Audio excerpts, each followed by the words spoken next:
안녕하세요 여러분. 오늘의 흥미로운 영상 내용은 하원 윤리보고서, 매트 게이츠 사건 요약, 그리고 바이든 대통령, 사형수 37명의 형량 감형에 관한 것입니다. 우선 좋아요 버튼을 누르고 채널 구독 및 알림 설정도 잊지 마세요.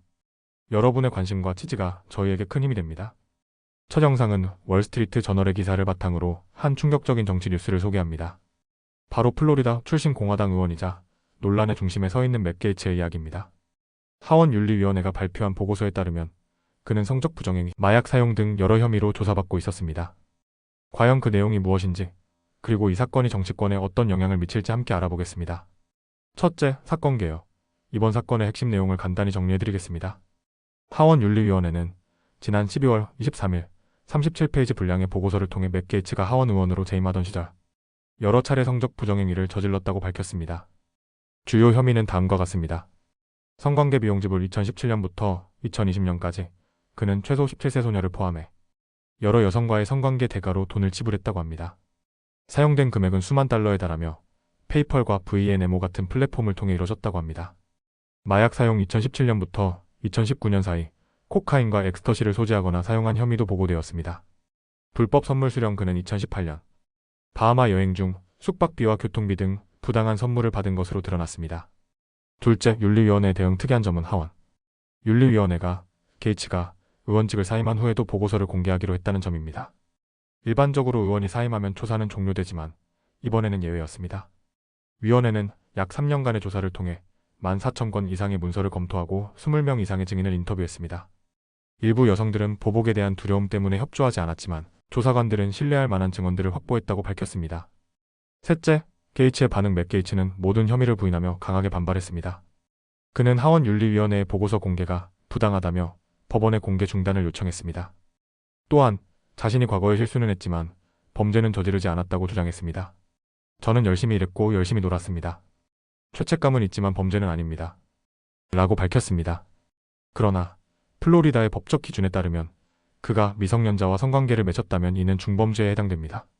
넷째, 정치적 여파. 맷 게이츠는 트럼프 행정부의 법무장관 후보로도 거론되었으나 이번 스캔들로 인해 지명을 철회했습니다.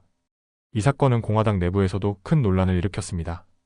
특히 그가 전 하원 의장 케빈 메카시를 축출하려는 노력을 주도했던 점이 동료 의원들 사이에서 비판을 받고 있습니다. 다섯째, 결론과 앞으로의 전망. 맷 게이츠는 정치권에서 물러나 곧 보수 성향의 원 어메리커 뉴즈 네트워크의 앵커로 합류할 예정이라고 밝혔습니다. 하지만 그의 과거 행동과 윤리보고서의 내용이 앞으로도 계속 논란의 중심에 설 가능성이 큽니다. 이번 사건은 단순히 개인의 스캔들을 넘어 정치권의 윤리성과 책임 문제를 다시 한번 생각하게 합니다. 과연 미국 정치권은 이번 사건을 계기로 어떤 변화를 맞이하게 될까요? 다음 영상은 월스트리트 저널 기사를 바탕으로 한 뜨거운 뉴스를 소개합니다. 바로 조 바이든 미국 대통령이 37명의 연방 사형수의 형량을 감형한 결정에 대한 이야기인데요. 이번 발표는 미국 사형제도와 관련된 큰 논란을 불러일으키고 있습니다. 과연 어떤 배경과 이유로 이런 결정을 내렸는지, 그리고 이 결정이 앞으로 어떤 영향을 미칠지 알아보겠습니다. 첫째, 사건 개요. 먼저 이번 사건의 핵심 내용을 간단히 정리해보겠습니다. 바이든 대통령은 연방 사형제에 대한 도덕적, 정책적 반대를 강조하며 사형수 37명의 형량을 가석방 없는 종신형으로 감형한다고 발표했습니다. 이 결정은 도널드 트럼프 대통령 당선자가 차기 행정부에서 연방 사형을 재개하지 못하도록 하기 위한 조치로 해석됩니다.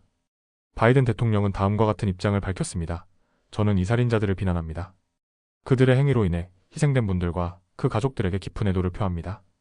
하지만 공공변호인 시절의 경험과 연방 정부에서 일한 경력을 언급하며 연방 차원에서 사형제를 중단해야 한다는데 그 어느 때보다 확신이 있습니다. 라고 강조했습니다. 둘째, 감형된 사형수들. 감형된 37명 중 일부 사례를 살펴보면 이들의 범죄는 매우 심각합니다. 대량 살인사건 2013년 보스턴 마라톤 테러범 조아르 차르나예프, 2018년 피츠버그 트리 오브 라이프 유대교 회당 테러범 로버트 바워스, 2015년 찰스턴 교회 총기 난사범 딜런 루프. 이들은 모두 사형에서 제외되어 형량 감형 대상에 포함되지 않았습니다. 기타 사례 2명의 어린 소녀와 여성, 해군 장교를 살해한 전직 해병대원, 납치 후 12세 소녀를 살해한 라스베이거스 남성, 의료 사기를 증언하려는 환자를 살해한 시카고 의사. 이외에도 끔찍한 범죄를 저지른 이들이 포함되어 있습니다. 바이든 대통령은 이들을 가석방 없는 종신형으로 선고함으로써 형량을 감형했습니다. 셋째, 정치적 논란. 바이든 대통령의 이번 결정은 큰 정치적 논란을 불러일으켰습니다. 공화당 측은 이번 결정을 강하게 비판했습니다. 트럼프 대통령 대변인은 이번 결정은 희생자와 그 가족을 배신하는 것이라며 강하게 반발했습니다. 공화당 상원의원 톰 코트는 바이든 대통령은 정치적 계산에 따라 결정한 것이라고 비난했습니다. 반면 시민단체와 종교단체들은 환영하는 입장을 밝혔습니다. 미국 시민자유연맹의 CLU는 사형제를 오류가 발생하기 쉽고 인종차별적이며 공공자원을 낭비하는 제도라고 비판하며 이번 결정을 긍정적으로 평가했습니다. 교황 프란체스코는 미국의 사형제 폐지를 지지하며 감형 결정을 기도로 요청한 바 있습니다. 넷째, 역사적 맥락. 이번 결정은 미국 연방 사형제도의 긴 역사 속에서 중요한 전환점으로 평가됩니다. 1976년 대법원 판결 이후 연방 사형 집행. 1976년 이후 연방 차원에서 집행된 사형은 단 3건에 불과했습니다. 그러나 트럼프 행정부에서는 13건의 연방 사형이 집행되며 논란이 일었습니다. 바이든 행정부의 변화. 바이든 대통령은 2020년 대선 캠페인에서 사형제 폐지를 목표로 내걸었으며 취임 후 사형 집행을 유예하는 정책을 시행했습니다.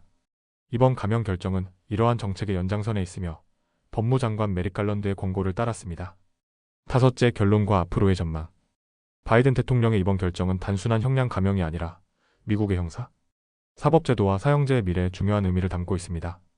이번 결정이 사형제 폐지로 이어질 가능성이 있는지, 트럼프 행정부에서 집행되었던 사형의 영향이 재조명될지, 미국 내 사형제 논쟁이 어떤 방향으로 전개될지 주목할 필요가 있습니다. 오늘은 여기까지입니다. 다음 영상에서 더 유익하고 흥미로운 내용으로 찾아뵙겠습니다. 이 영상은 투자 의견이 아닙니다. 매우 감사합니다.